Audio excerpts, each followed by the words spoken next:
अब दुनिया में कोई ग्लोबल लीडर है तो वो खामनेई है।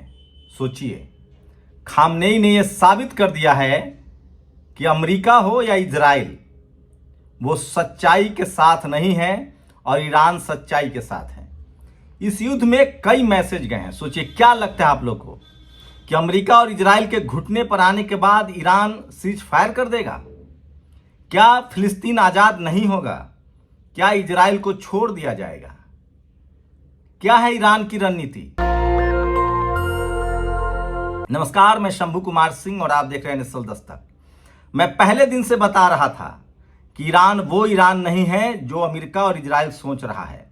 पहली बार इजराइल को किसी ऐसे देश से पाला पड़ा है जिसके साथ मजहब भी है और तकनीक भी है। दरअसल ईरान ने 40 साल तक तकनीक को आगे बढ़ाया। सच्चाई तो यह है कि जानकार कह रहे हैं, तमाम दुनिया के जानकार कह रहे हैं कि ईरान के पास परमाणु बम भी है। ईरान अब किसी कीमत पर पीछे नहीं हटेगा। ईरान अब किसी कीमत पर बगैर फिलिस्तीन को आज़ाद कराए हुए वापस नहीं लौटेगा। सोचिए, अमेरिका ने झूठ बोलकर कि 15 दिन बाद हमला करेंगे और बम गिराया, लेकिन ईरान ने कहकर, उसने 3 महीने पहले कह दिया था कि अगर इजराइल ने हम पर हमला किया तो उसको नक्शे से मिटा देंगे। यह खामेनी और ईरान ने कहा था। अमेरिका ने झूठ बोला, उस पर हमला किया। जितना हमला किया ईरान ने ठीक उतना हमला कहकर किया। कतर पर किया, उसने इराक के सैनिक अड्डों पर किया। और रुक जाइए, ये मिसाइल अमेरिका तक जाएगा। ईरान ऐसे ही पीछे बैठने वाला देश नहीं है। उसके पास 3 महीने से लेकर 3 साल तक लड़ने का हथियार है। इजराइल को अभी घुटने पर आना पड़ेगा। आप ईरान को डिगा नहीं सकते हैं। ये जो सीज फायर का दम ट्रंप भर रहा है, ये नया डॉन बनने चला है। ईरान इसके सारे पूरा जो मिडिल ईस्ट में जो इसका कब्जा है, जो 50,000 सैनिक हैं, और सच्चाई यही है, खबर ये आ रही है कि सारे मुस्लिम देश चाहते हैं कि ईरान इस बार अमेरिका पर इतना अटैक करे कि वो मिडिल ईस्ट छोड़ दे। पूरा खाड़ी देश अमेरिका से परेशान है। अमेरिका की बादशाहत को चुनौती दी गई है। अमेरिका पूरी तरह से अविश्वसनीय हो गया है। इस युद्ध में सबसे बड़ी हार इजराइल की नहीं है, अमेरिका की है। दुनिया जानता है कि अमेरिका का पिट्ठू है इजराइल, जो हथियारों की दलाली करता था। इस युद्ध में ईरान के साथ चीन और रूस की भूमिका को देखिए। सोचिए, अपने फायदे के लिए अमेरिका ने यूक्रेन को मरने के लिए छोड़ दिया है। अब रूस यूक्रेन पर कब्जा करने की स्थिति में है। अमेरिका रूस इसी बात पर सहमति हुई है कि तुम यूक्रेन को मदद मत करो, तब यह सीज फायर हो सकता है। लेकिन ईरान 2 चीज पर मानने के लिए तैयार नहीं है। ईरान कह रहा है कि इजराइल को खत्म करना होगा, इजराइल को फिलिस्तीन को आज़ाद करना पड़ेगा, इजराइल को फिलिस्तीन छोड़ना पड़ेगा, तभी जाकर ये सीज फायर होगा, तभी ये समझौता होगा। और ये करने के बाद ईरान का जो इकबाल है, जो भरोसा है खाड़ी देशों पर, खाड़ी देश और अमेरिका के बदले रूस और चीन की तरफ जाएंगे। तो इस युद्ध में जो भूमिका अमेरिका की अब तक थी, वो अब तक सुपर पावर बन रहा था, लेकिन उसको सबसे बड़ा धक्का लगा है। तो सोचिए, इजराइल हो या अमेरिका हो, वो पूरी तरह से हार के कगार पर है। उधर सीज फायर की घोषणा हो रही है। और आज सुबह की बात बता रहा हूं, सुबह से ईरान लगातार इजराइल के शहरों पर, उसके ठिकानों पर बमबारी कर रहा है। अमेरिका घुटने पर है, कह रहा है कि सीज फायर हो गया है, लेकिन सच्चाई ये नहीं है। कतर में बमबारी हो रही है, मिसाइल अटैक किए जा रहे हैं, इजराइल पर मिसाइल गिराए जा रहे हैं। और सोचिए, इजराइल के पूरे बिल्डिंग को तबाह किया जा रहा है, बड़े बड़े शहरों को टारगेट किया जा रहा है। ईरान के पास खोने के लिए कुछ नहीं है। मैं फिर कह रहा हूं, ये युद्ध ईरान इसलिए जीत पाया क्योंकि उसके पास तकनीक है और वो सच्चाई के साथ था। दुनिया को पता है कि रूस के बाद चीन और रूस जो है वो अब ग्लोबल पावर होने जा रहा है। अब दुनिया में अमेरिका का ये बात सच है कि अब तक दुनिया में जितने युद्ध हुए हैं, सबके लिए अमेरिका जिम्मेदार है। सोचिए, पहला परमाणु बम किसने गिराया? हिरोशिमा पर, नागासाकी पर, अमेरिका ने। वियतनाम पर किसने हमला किया? अमेरिका ने। ईरान पर किसने हमला किया? अमेरिका ने।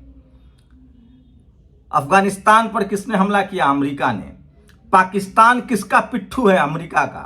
इस पूरे खेल में सबसे ज्यादा कोई बेनकाब हुआ है तो वो पाकिस्तान, वो वसीम मुनीर जो जाकर अमेरिका के यहां लंच कर रहा था ट्रंप के साथ और कह रहा था कि हम एक एक नक्शा देंगे। ये भी सच्चाई है कि पाकिस्तान ने फोर्डो का नक्शा मुहैया कराया है, पाकिस्तान ने ही नंताज का नक्शा मुहैया कराया है अमेरिका को, पाकिस्तान ने ही एप्सहान का नक्शा मुहैया कराया है, क्योंकि खुद मुनीर ने कहा था कि ईरान का चप्पा चप्पा वो जानते हैं। तो इसका खामियाजा पाकिस्तान को भी भुगतना पड़ेगा। लेकिन एक बात तो साफ है कि अब दुनिया का बादशाह खामेनी है और ईरान है। अब कम से कम इजराइल तो पीछे नहीं पड़ेगा। लेकिन एक बात सावधान रहना पड़ेगा, जो ईरान ने कहा था कि अगर हमने अब सीज फायर किया, अब हमने अगर सीज फायर किया तो इजराइल फिर तैयारी करके हमारे साथ हमला करेगा। अमेरिका इस अपमान का बदला लेना चाहेगा, लेकिन मुझे लगता है कि ईरान फिलहाल सीज फायर नहीं करेगा, वो इजराइल पर लगातार हमले करेगा। उसका कहना है कि जितना हमला हम पर हुआ है उतना हम हमला करेंगे। ईरान ने साफ कह दिया है कि शुरू तुमने किया था, खत्म हम करेंगे।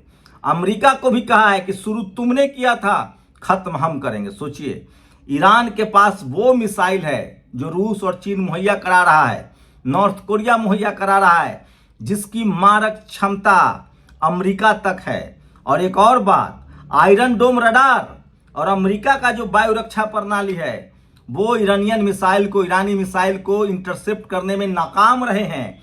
इसीलिए घबराया हुआ है इजराइल, क्योंकि 60 नहीं 90% मिसाइल जो है वो अपने टारगेट को अचीव कर रहा है। आप सोचिए, Manhattan, San Francisco, Washington, New Jersey, Seattle, जब इन शहरों पर ईरान का मिसाइल जाएगा तो क्या होगा?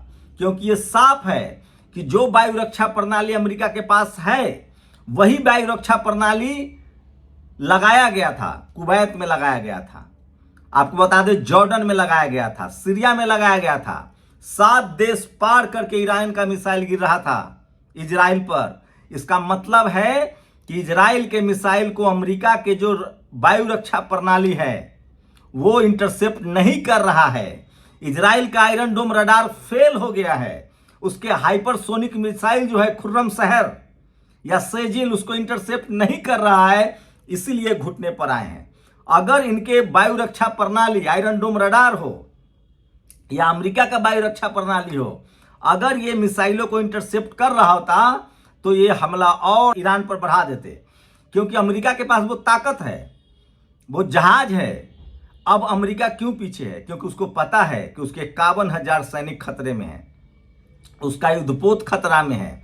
जिस तरह से कतर पर बमबारी मिसाइल दागे ईरान ने, इससे साफ है कि ईरान को अमेरिका का जो इंटरसेप्टर है, जो वायु रक्षा प्रणाली है स्मिथ, वो इंटरसेप्ट नहीं कर पा रहा है। आयरन डोम रडार के तरह ही अमेरिका का जो इंटरसेप्ट प्रणाली है वो फेल हो गया है। अगर वो फेल नहीं होता तो कतर पर हमला नहीं होता, इराक पर हमला नहीं होता। इसीलिए अमेरिका पागल हो चुका है।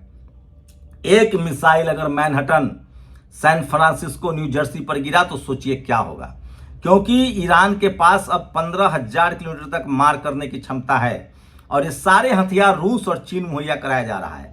लबोलुआब यह है कि आने वाला समय तकनीक का होगा और ये गोबर भक्तों को समझना पड़ेगा, जो धर्म के नाम पर, जाति के नाम पर अत्याचार कर रहे हैं, जो उड़ीसा में दलित समाज को मार रहे हैं, जो इटावा में इस देश के ओबीसी समाज को पूजा कराने पर मार रहे हैं। ये जातिवाद, मनुवाद ने इस देश को बर्बाद कर दिया है।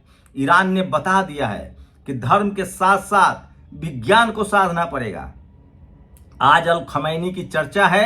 एक और बात, वो यूपी के बाराबंकी से हैं, उनके दादा यूपी के बाराबंकी के थे, उनके पिता गए हैं 90 साल पहले ईरान, और वहीं खामेनी का जन्म हुआ है।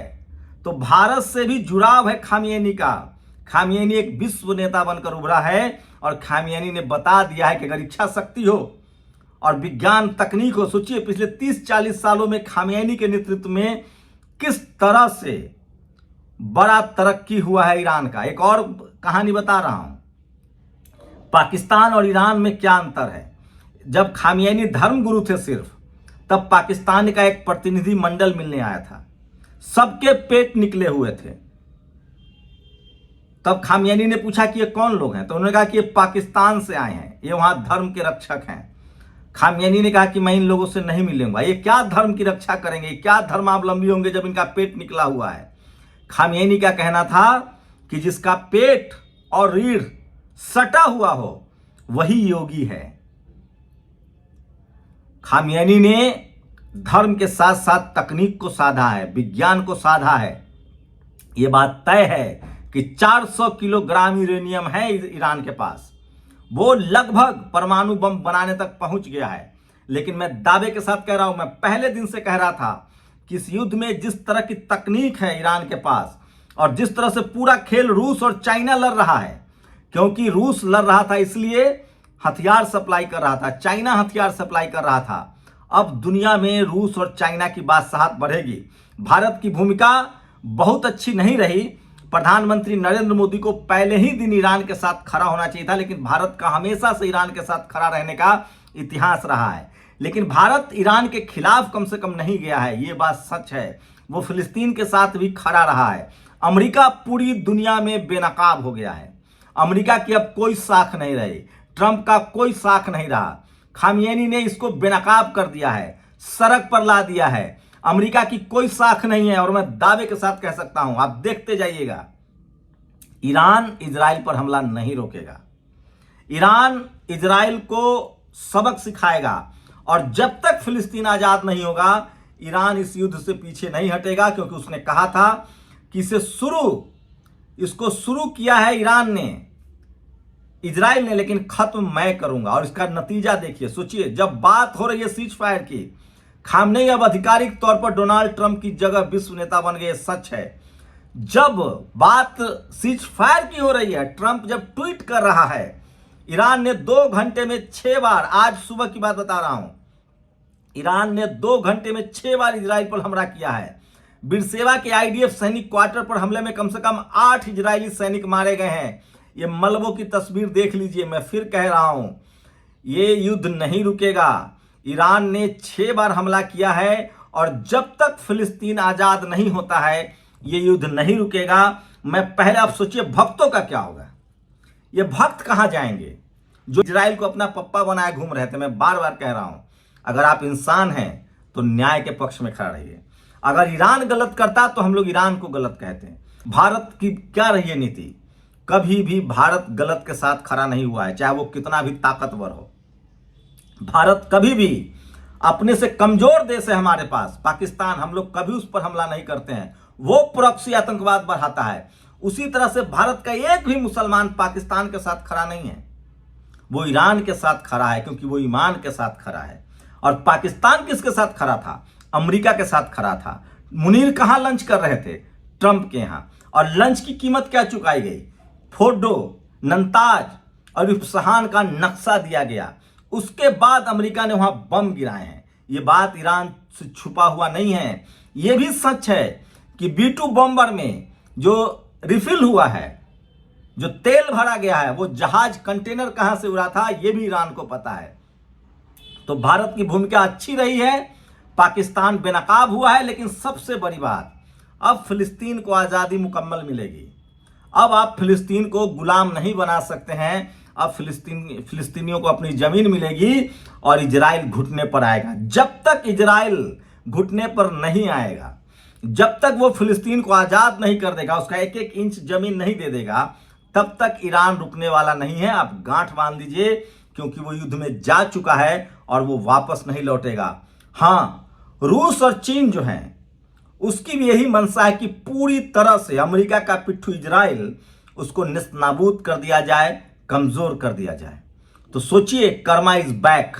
आप लगातार अपराध करेंगे तो एक दिन पकड़े जाएंगे। इससे हम सबको सीख लेनी चाहिए। लेकिन सबसे बड़ी सीख इस देश के गोबर भक्तों के लिए है कि जब तक विज्ञान को नहीं अपनाओगे तब तक दुनिया में सुपर पावर नहीं कहलाओगे। जब तक जाति और धर्म के देखकर अत्याचार करोगे, अच्छे इंसान नहीं बनोगे, दुनिया में सम्मान नहीं पाओगे। शुक्रिया। दस्तक की आपसे गुजारिश है कि अगर इसको बचाना चाहते हैं तो नेशनल दस्तक को सब्सक्राइब करने के लिए रेड कलर के सब्सक्राइब बटन को दबाएं, फिर बेल आइकन की घंटी दबाएं। नेशनल दस्तक को बचाने के लिए बहुत जरूरी है कि हर खबर को शेयर करें, लाइक करें, कमेंट जरूर करें।